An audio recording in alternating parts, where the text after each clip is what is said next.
Ati shohim edhe gjendjen. Patjetër.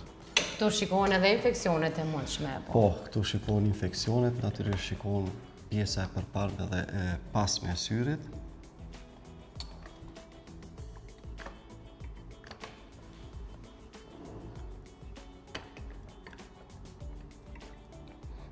Dhe këtu shohim që çdo gjë është në rregull, kjo është pjesa e përparme e syrit, dhe pastaj me ndihmën e një lupe, ne mund ta shohim edhe pjesën e pasme të syrit. Kjo është shumë e rëndësishme, po ashtu të kontrollohet.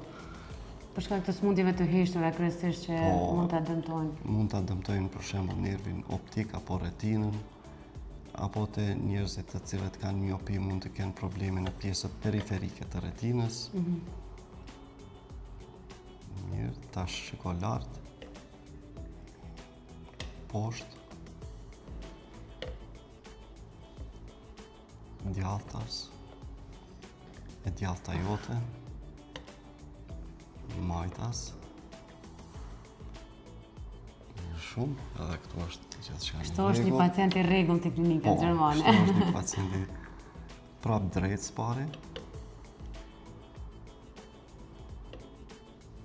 Mirë shumë, tash lart. Poshtë. Djaltas. Majtas. Mirë shumë.